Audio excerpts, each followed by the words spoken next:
আসসালামু আলাইকুম। সকলে কেমন আছেন? আশা করি সকলে ভালো আছেন। তো আজকে আরেকটা ভিডিও নিয়ে চলে আসছি আপনাদের মাঝে। আজকে দুপুরবেলা কী রান্না করতেছি তাই আপনাদের সাথে শেয়ার করব।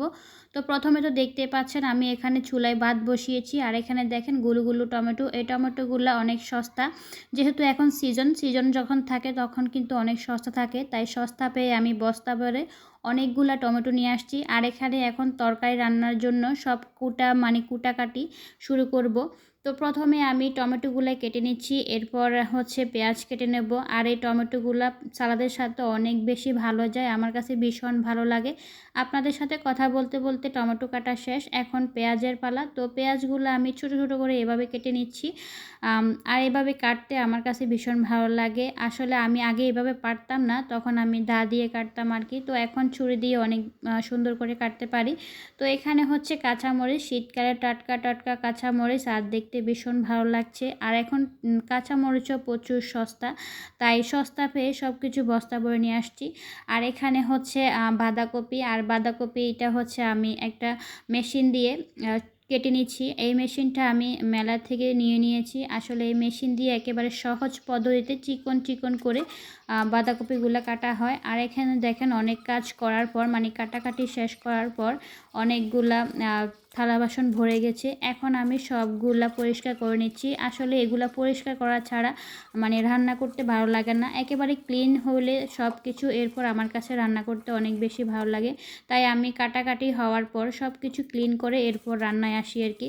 তো এখানে হচ্ছে রুই মাছ নিয়েছি, রুই মাছ 5টা নিয়েছি। যেহেতু আমরা সদস্য সংখ্যা একেবারে কম, আমরা 3 জনেই, আপনারা কম বেশি অনেকেই জানেন। তো এখানে রুই মাছ ভালোভাবে পরিষ্কার করে ধুয়ে নিচ্ছি। আর রুই মাছ দিয়ে হচ্ছে আলু দিয়ে রান্না হবে, আর এরপর হচ্ছে বাঁধাকপি ভাজা হবে। তো এই তো দেখেন একেবারে ক্লিন করে ফেলছি। আর এখানে চিকন চিকন করে আমি আগে থেকে আলুগুলো কেটে রাখছি। 2 থেকে 3 বার করে আমি ভালো করে আলুগুলো ধুয়ে নিচ্ছি।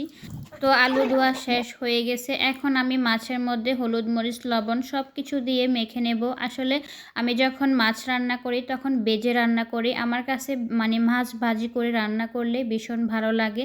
আসলে দেখবেন অনেকে আছে রান্না একেবারে ভাজি ছাড়া রান্না পছন্দ করেন, আবার অনেকে আছে ভাজি করে রান্না করলে অনেক বেশি পছন্দ করেন। তো আমার ক্ষেত্রেও সেই, আমি মাছগুলা প্রথমে ভাজি করে নেই, এরপর হচ্ছে রান্না করি যে কোনো সবজি দিয়ে আর কি।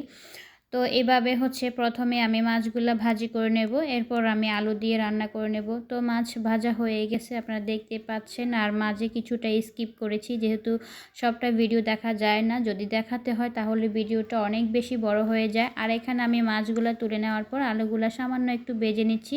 এভাবে তরকারিটা রান্না করলে কিন্তু ভীষণ মজা হয়। হচ্ছে মাছ রান্নার পালা, যার কারণে আমি তেলটা একটু গরম করে নিচ্ছি। এরপর এখানে পেঁয়াজ, টমেটো, কাঁচামরিচ সব কিছু দিয়ে 2 মিনিটের মতো কষিয়ে নেব। আর এখানে আমি সরিষার তেল ব্যবহার করছি, সেটা হচ্ছে আপনারা যারা আমার ভিডিও দেখেন আপনারা সবাই কম বেশি জানেন।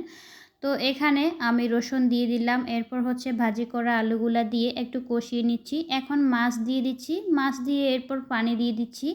এরপর আমি এখানে লবণ, মরিচ, মশলা গুঁড়া সব কিছু দিয়ে কুক করে নেব।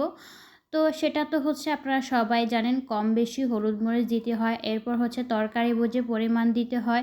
আর এখানে দেখেন আপনাদের সাথে বকবক করতে করতে আমার তরকারি রান্না হয়ে গেছে। এখানে হচ্ছে আমি একটু ধনিয়া পাতা দিয়ে দিলাম, আর ধনিয়া পাতা দিলে ফ্লেভারটা অনেক বেশি সুন্দর আসে। যারা ধনিয়া পাতা খেতে পছন্দ করেন তারা ধনিয়া পাতার ফ্লেভারটা বোঝেন আর কি। তো এখানে আমি বাঁধাকপি ভাজার জন্য এখানে আমি তেল দিয়ে এরপর টমেটো, পেঁয়াজ, রসুন, কাঁচামরিচ সব কিছু দিয়ে একটু কষিয়ে নিলাম। এরপর বাঁধাকপি দিয়ে দিচ্ছি। বাঁধাকপিগুলো দেখেন একেবারে নুডলসের মতো হয়ে গেছে। আর শীতের সময় কিন্তু এরকম বাঁধাকপি দিয়ে ভাত খেতে অনেক বেশি মজা লাগে, বিশেষ করে দুপুরবেলা গরম ভাত দিয়ে আর সকালবেলা পরোটা দিয়ে বাঁধাকপি দিয়ে খেতে অনেক বেশি ভালো লাগে।